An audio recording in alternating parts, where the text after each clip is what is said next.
പത്തരമാറ്റിൻ്റെ പുതിയൊരു എപ്പിസോഡിലേക്ക് എല്ലാവർക്കും സ്വാഗതം. അങ്ങനെ നമ്മൾ അനാമികയാണെങ്കിൽ അനന്തപുരിക്കാരെ പേർക്കും അതുപോലെ അനിയുടെ പേർക്കുമൊക്കെ കേസ് കൊടുക്കുന്നുണ്ട് കേട്ടോ. എന്നിട്ട് നഷ്ടപരിഹാരമൊക്കെ ചോദിച്ചിട്ടൊക്കെ കേസ് കൊടുക്കുന്നുണ്ട് കേട്ടോ. 20 കോടിയൊക്കെ നഷ്ടപരിഹാരമായിട്ടൊക്കെ ചോദിക്കുന്നത് കേട്ടോ. കോടിക്ക് വിലയില്ല എന്തോന്ന് അറിയത്തില്ല. എന്തായാലും 20 കോടിയൊക്കെ മേടിച്ച് കൊടുക്കാൻ വേണ്ടിയൊക്കെ നമ്മൾ വേണുവാണെങ്കിൽ പിന്നെ വക്കീലിനെ പോയി കാണുന്നുണ്ട് കേട്ടോ. എന്നിട്ട് വക്കീലിന് പറയുന്നുണ്ട് ഞങ്ങൾക്ക് ഇത് കണക്ക് ഇത്ര കോടിയൊക്കെ മേടിച്ച് തരണം, അതിൽ നിന്നൊരു പങ്ക് നമുക്ക് വക്കീലിനൊക്കെ കൊടുക്കാമെന്നൊക്കെ പറയുന്നുണ്ട് കേട്ടോ. അങ്ങനെ വക്കീലാണെങ്കിൽ നമ്മൾ മൂർത്തി സാറിനെ വിളിക്കുന്നുണ്ട് കേട്ടോ. അങ്ങനെ നമ്മളെ മുത്തശ്ശനാണെങ്കിൽ വക്കീലിനെ കാണാൻ വേണ്ടിയൊക്കെ വരുന്നുണ്ട് കേട്ടോ. അപ്പോൾ നമ്മളെ വക്കീലാണെങ്കിൽ മുത്തശ്ശനെ ബഹുമാനിക്കുന്നൊക്കെ ഒരാളായിരുന്നു.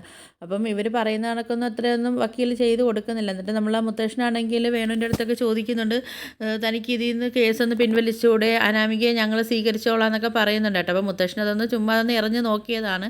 അപ്പം നമ്മൾ വേണു പറയുന്നുണ്ട്, ഇല്ല ഇനി എൻ്റെ മോൾ ഇനി അങ്ങോട്ട് വരത്തതില്ല എന്നൊക്കെ പറയുന്നു. മുത്തശ്ശൻ്റെ അടുത്ത് പറയുന്നുണ്ട്, ഇനി എൻ്റെ മോൾക്ക് ആ ഒരു തറവാടുമായിട്ടൊരു ബന്ധവും കാര്യങ്ങളും ഒന്നും വേണ്ട, ഞങ്ങൾ ഉറച്ച തീരുമാനമാണ്, എൻ്റെ മോളെ ജീവൻ നശിപ്പിച്ചതിനുള്ള നഷ്ടപരിഹാരം തന്നാൽ മതി എന്നൊക്കെ പറയുന്നുണ്ട് കേട്ടോ. അപ്പോൾ നമ്മുടെ മുത്തശ്ശൻ ചോദിക്കുന്നുണ്ട്, ഇത് നിൻ്റെ ഉറച്ച തീരുമാനമാണോ എന്നൊക്കെ ചോദിക്കുന്നുണ്ട്. അങ്ങനെ നമ്മളെ വേണു പറയുന്നുണ്ട്, എൻ്റെ തീരുമാനം മാത്രമല്ല എൻ്റെ മോളെ തീരുമാനം ഇത് തന്നെയാണ്, ഞങ്ങൾക്ക് നഷ്ടപരിഹാരമായിട്ട് ഞങ്ങൾക്ക് കോടികൾ രൂപ ഞങ്ങൾക്ക് വേണമെന്നൊക്കെ പറയുന്നുണ്ട് കേട്ടോ. അപ്പോഴത്തേക്ക് നമ്മളെ വേണു പറയുന്നുണ്ട്, ഞങ്ങൾ പറയുന്നതനുസരിച്ച് ചെയ്തിട്ടില്ലെങ്കിൽ നിങ്ങളെ കൊച്ചുമോൻ എന്നും ജയിലിനുള്ളിൽ തന്നെ കിടക്കുമെന്ന് പറയുമ്പോഴത്തേക്കും നമ്മൾ മുത്തശ്ശൻ പറയുന്നുണ്ട്, അത് നീ വിട്, എൻ്റെ കൊച്ചുമോൻ ജയിലിനകത്ത് കിടക്കണോ വേണ്ടോ എന്നൊക്കെ ഞാനല്ലേ തീരുമാനിക്കുന്നതെന്നൊക്കെ ഇങ്ങനെ പറയുന്നുണ്ട്. എനിക്ക് അതിന് വലിയ ആൾക്കാരൊക്കെ ആയിട്ട് പിടിപാടും കാര്യങ്ങളൊക്കെ ഉള്ളത് നിനക്കറിയാവുന്നതല്ലേ എന്നൊക്കെ ചോദിക്കുന്നുണ്ട് കേട്ടോ നമ്മളെ മുത്തശ്ശന്. അതുകൊണ്ട് നീ ആ കാര്യം നീ പറഞ്ഞ് പേടിപ്പിക്കേണ്ട ആവശ്യമില്ല എന്നൊക്കെ പറയുന്നുണ്ട് കേട്ടോ. എന്നിട്ട് നമ്മളെ മുത്തശ്ശനാണെങ്കിൽ പറയുന്നുണ്ട്, പിന്നെ നിനക്കുള്ള നഷ്ടപരിഹാരം അതിപ്പം വക്കീലിൻ്റെ അടുത്ത് ഇങ്ങനെ പറയുന്നുണ്ട്, വക്കീലിൻ്റെ മുമ്പിൽ വെച്ചിട്ട് തന്നെ ഞാൻ ഇവനിക്കുള്ള നഷ്ടപരിഹാരം കൊടുക്കട്ടെ എന്നൊക്കെ ചോദിച്ചിട്ടാണെങ്കിൽ നമ്മളെ മുത്തശ്ശനാണെങ്കിൽ വേണുവിൻ്റെ ചെവിക്കുറ്റിയൊക്കെ അതങ്ങ് കൊടുക്കുന്നുണ്ട് കേട്ടോ. ചെവിക്കുറ്റിയൊക്കെ തലങ്ങും വിലങ്ങുമായിട്ടൊക്കെ മുത്തശ്ശനങ്ങ് അടിക്കുക കേട്ടോ വേണുവിന്. അപ്പോഴത്തേക്ക് വേണുവിനൊന്നും മനസ്സിലാവുന്നില്ല. അപ്പോൾ വേണു പറയുന്നുണ്ട്, നഷ്ടപരിഹാരം ചോദിച്ചതിന് എന്താ ഇങ്ങനെ അടിക്കുന്നതെന്നൊക്കെ ചോദിക്കുന്നുണ്ട് കേട്ടോ. അപ്പം ഞങ്ങൾ ഇനി ഇതും കൂടെ ചേർത്ത് ഞാൻ ഇനി കേസ് കൊടുക്കണമെന്നൊക്കെ ചോദിക്കുമ്പോൾ നമ്മളെ മുത്തശ്ശൻ പറയുന്നുണ്ട്, നീ കൊണ്ട് കേസ് കൊടുക്കും, ഞാൻ ഏതറ്റം വരെ പോകാനും ഞാൻ തയ്യാറാന്നൊക്കെ പറയുന്നുണ്ട് കേട്ടോ. എൻ്റെ മുത്തശ്ശൻ പറയുന്നുണ്ട്, എനിക്കൊക്കെ നഷ്ടപരിഹാരം വെച്ചിട്ട് ഒരു 10 പൈസ പോലും ഞാൻ തരത്തില്ല എന്നൊക്കെ പറയുന്നുണ്ട് കേട്ടോ. നീയൊക്കെ ആദ്യം എൻ്റെ ബാക്ക്ഗ്രൗണ്ടൊക്കെ ഒന്ന് നല്ലപോലെ അന്വേഷിച്ചൊക്കെ നോക്കണമായിരുന്നു, എന്നിട്ട് നീ കേസും കാര്യങ്ങളൊക്കെ കൊണ്ട് കൊടുക്കാൻ പോകണമായിരുന്നൊക്കെ പറഞ്ഞിട്ട് നമ്മളെ മുത്തശ്ശൻ പറയുന്നുണ്ട് കേട്ടോ.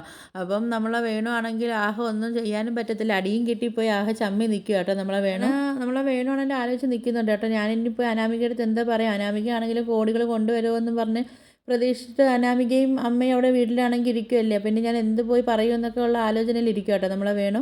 അപ്പോഴത്തേക്ക് നമ്മളെ മുത്തശ്ശൻ പറയുന്നുണ്ട്, നീ ഇപ്പോൾ ചിന്തിച്ചത് എന്താണെന്ന് വെച്ചാൽ ഞാൻ പറയട്ടെ, നിൻ്റെ മോൾ അവിടെ ഇങ്ങനെ കോടികളും കൊണ്ടുവരുന്നത് സ്വപ്നം കണ്ടുകൊണ്ടിരിക്കുമായിരിക്കുമല്ലോ, ഇനി പോയി നീ എന്ത് പറയണമെന്നല്ലേ നീ ആലോചിക്കുന്നതെന്ന് പറയുന്നുണ്ട് കേട്ടോ. എന്നിട്ട് നമ്മളെ മുത്തശ്ശൻ പറയുന്നുണ്ട്, ഞാൻ എൻ്റെ ജീവിതത്തിൽ ഇങ്ങനെ ഒരു അത്യാഗ്രഹിയായ മോളെയും തന്തയും ഞാൻ കണ്ടിട്ടില്ല എന്നൊക്കെ പറയുന്നുണ്ട് കേട്ടോ. നിൻ്റെ മോൾക്ക് ഇതൊരു പാഠമായിക്കോട്ടെ എന്നൊക്കെ പറയുകയാണെങ്കിൽ മുത്തശ്ശൻ പറയുന്നുണ്ട്, എന്തായാലും ഇനിയൊരു ആമ്പിള്ളേർക്കും ഇനി ഇതിനൊക്കൊരു ഗതികേട് വരില്ലെന്നൊക്കെ പറയുന്നുണ്ട് കേട്ടോ. അഴിഞ്ഞാടി നടന്നത് എൻ്റെ മോളെ കൊണ്ട് എൻ്റെ കൊച്ചുമോൻ്റെ തലയിൽ കെട്ടിവെച്ചതും പോരാഞ്ഞിട്ട് ഇനി നിനക്ക് നഷ്ടപരിഹാരവും കൂടെ വേണമെന്ന് ചോദിക്കുന്നുണ്ട് കേട്ടോ. എന്നിട്ട് പറയുന്നുണ്ട്, നിനക്ക് നഷ്ടപരിഹാരം പോരെങ്കിൽ ഇനി ഞാൻ കുറച്ചും കൂടെ തരാമെന്നൊക്കെ പറയുന്നുണ്ട് കേട്ടോ. എന്താ വേണമെന്നൊക്കെ ചോദിക്കുമ്പം നമ്മളെ വേണു പറയുന്നുണ്ട്, അയ്യോ വേണ്ടേ എന്നൊക്കെ പറഞ്ഞിട്ട് വേണു അവിടെ നിന്ന് പോവുക കേട്ടോ. വേണു പോയതിന് ശേഷമാണെങ്കിലും നമ്മളെ വക്കീലാണെങ്കിൽ പറയുന്നുണ്ട്, ഞാൻ എന്തായാലും അയാൾ പറഞ്ഞ കണക്ക് കേസും കാര്യങ്ങളൊന്നും എടുത്തിട്ടില്ല, കാരണം വെച്ചാൽ അയാൾ പറയുന്നത് കള്ളത്തരമാണെന്നുള്ള കാര്യമൊക്കെ എനിക്കൊക്കെ മനസ്സിലായി. പിന്നെ മൂർത്തി സാറിൻ്റെ കൊച്ചുമക്കൾ അങ്ങനെ ഒരു തെറ്റുകൾ ചെയ്യത്തില്ലെന്നും അറിയാമല്ലോ. പിന്നെ അതുപോലെ തന്നെ അന്ന് ആ കൊച്ചാണെങ്കിൽ ഇതണക്ക് സോഷ്യൽ മീഡിയയിലൊക്കെ വാർത്തകളൊക്കെ കൊടുത്തതും ഒക്കെ കള്ളത്തരമാണെന്നൊക്കെ എല്ലാവർക്കും മനസ്സിലായ കാര്യങ്ങളൊക്കെ ആണെന്നൊക്കെ ഇങ്ങനെ വക്കീൽ പറയുന്നുണ്ട് കേട്ടോ. അതൊക്കെ എനിക്ക് മനസ്സിലായത് കൊണ്ടാണ് ഞാൻ മൂർത്തി സാറിനെ വിളിച്ചിട്ട് അയാൾക്കൊരു പണി കൊടുക്കണമെന്നൊക്കെ ഞാൻ സാറിൻ്റെ അടുത്ത് പറഞ്ഞതെന്നൊക്കെ പറയുന്നുണ്ട്. അങ്ങനെ നമ്മൾ മുത്തശ്ശനാണെങ്കിൽ വക്കീലിൻ്റെ അടുത്ത് പറയുന്നുണ്ട്, എന്തായാലും തൻ്റെ സപ്പോർട്ടും കാര്യങ്ങളൊക്കെ ഉള്ളതുകൊണ്ടാണ് എനിക്ക് ഇങ്ങനെയൊക്കെ ചെയ്യാൻ പറ്റിയത്, അല്ലെങ്കിൽ വേറെ ആരെങ്കിലും ഒക്കെ ആണെങ്കിൽ കേസുമായിട്ട് മുമ്പോട്ടൊക്കെ പോയെന്നൊക്കെ പറയുന്നുണ്ട് കേട്ടോ. അപ്പോൾ നമ്മൾ വക്കീൽ പറയുന്നുണ്ട്, എനിക്ക് എന്തായാലും സാറ് ഒരുപാട് സഹായങ്ങളൊക്കെ ചെയ്തിട്ടൊക്കെ ഉണ്ടല്ലോ, അപ്പം എനിക്കത് അങ്ങോട്ട് മറക്കാൻ പറ്റത്തില്ല എന്നൊക്കെ ഇങ്ങനെ പറയുന്നുണ്ട് കേട്ടോ. അപ്പോഴത്തേക്കാണെങ്കിൽ നമ്മൾ മൂർത്തി സാർ അവിടുന്ന് പോകുന്നുണ്ട് കേട്ടോ.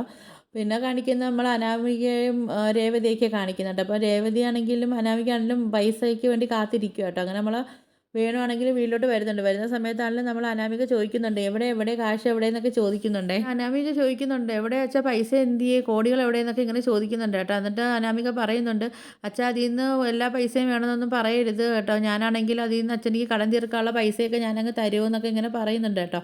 എന്നിട്ട് ഇതൊക്കെ നമ്മൾ അനാമിക പറയുന്ന സമയത്താണെങ്കിൽ നമ്മൾ വേണമാണെങ്കിലും ഒന്നും മിണ്ടാതെ ഇങ്ങനെ തല താഴ്ത്തി നിൽക്കുക കേട്ടോ. അപ്പോൾ അനാമിക ചോദിക്കുന്നുണ്ട്, അച്ഛൻ എന്താ ഒന്നും മിണ്ടാതെ തല താഴ്ത്തി നിൽക്കുന്നതെന്നൊക്കെ ചോദിക്കുന്നുണ്ട്. അനാമിക ചോദിക്കുന്നുണ്ട്, എന്താ പറ്റി അച്ഛാ, എല്ലാ പ്രാവശ്യത്തെയും കണക്ക് നിരാശയാണെന്ന് ചോദിക്കുന്ന സമയത്ത് നമ്മൾ പിന്നെ വേണു പറയുന്നുണ്ട്, അതേ മോളെ നിരാശയാണ്, അയാൾ പൈസയൊന്നും തന്നെയൊന്നുമില്ല, പിന്നെ അതും പോരാഞ്ഞിട്ട് എന്നെ ഒരുപാട് അടിക്കുകയൊക്കെ ചെയ്തെന്നൊക്കെ പറയുന്നുണ്ട് കേട്ടോ. എന്നെ വിളിച്ചു വരുത്തി അയാൾ ഒരുപാട് അടിക്കുകയൊക്കെ ചെയ്തു എന്ന് പറയുന്നുണ്ട്. അപ്പോൾ ഞാൻ ഇത് വെറുതെ വിടാനൊന്നും പോകുന്നില്ല എന്ന് പറയുന്ന സമയത്ത് നമ്മൾ അനാമിക പറയുന്നുണ്ട്, അതെങ്ങനെ അവർക്ക് തരാതിരിക്കാൻ പറ്റുമോ, അതെനിക്ക് അവകാശപ്പെട്ട പൈസയാണല്ലോ എന്നൊക്കെ ഇങ്ങനെ പറയുന്നുണ്ട്. അതിന് നമ്മൾ ഒരുപാട് വലിയ ആൾക്കാരുമായിട്ടൊക്കെ എല്ലാം ചർച്ച ചെയ്തിട്ടല്ലേ നമ്മൾ കേസ് കൊടുത്തതെന്നൊക്കെ പറയുന്നുണ്ട്. അപ്പോഴത്തേക്ക് നമ്മളെ വേണു പറയുന്നുണ്ട്, നമ്മൾ ഇനി എത്ര വലിയ ആൾക്കാരുമായിട്ട് ചർച്ച ചെയ്തിട്ട് കേസ് കൊടുത്തിട്ടൊന്നും ഒരു കാര്യമില്ല, അതിനെക്കാട്ടി വലിയ പിടിപാടും കാര്യങ്ങളൊക്കെ മൂർത്തി സാറിനുണ്ടെന്ന് പറയുന്നുണ്ട്. വേണു പറയുന്നുണ്ട്, എന്തായാലും ഇനിയിപ്പോൾ അതൊന്നും കിട്ടാനൊന്നും പോകുന്നില്ല, നമ്മൾ ഇനി എത്ര വലിയടുത്ത് പോയിട്ടൊന്നും കാര്യങ്ങളൊന്നും ഇല്ല എന്നൊക്കെ പറയുന്നുണ്ട് കേട്ടോ. അപ്പം നമ്മളെ വേണു പറയുന്നുണ്ട്, നമ്മളെ പഴയകാല ചരിത്രമൊക്കെ കുത്തിപ്പൊക്കും എന്നൊക്കെ പറഞ്ഞിട്ടുള്ളത്, അതൊക്കെ നമ്മളെ നന്ദുവിൻ്റെ കയ്യിൽ കിട്ടിക്കഴിഞ്ഞാൽ പിന്നെ പറയേണ്ട കാര്യമില്ലല്ലോ എന്നൊക്കെ പറയുന്നുണ്ട് കേട്ടോ വേണു. അപ്പം നമ്മൾ ആണെങ്കിൽ വിഷമിച്ച് നിൽക്കുക, നമ്മൾ അനാമികയാണെങ്കിലും രേവതി ആണെങ്കിലും കാര്യം വെച്ചാൽ കോടികൾ കയ്യിൽ വരുമെന്നുള്ള സന്തോഷത്തിൽ ഇരുന്നല്ലായിരുന്നോ. അപ്പം നിങ്ങൾക്ക് എൻ്റെ വീഡിയോസൊക്കെ ഇഷ്ടപ്പെടുകയാണെങ്കിൽ ഒന്ന് ലൈക്ക് ചെയ്ത് ഷെയർ ചെയ്ത് സബ്സ്ക്രൈബ് ചെയ്ത് കൊള്ള ബെല്ലൈക്കണോട് അതിൻ്റെ ഇവിടെ നിന്ന് സപ്പോർട്ട് ചെയ്യണേ.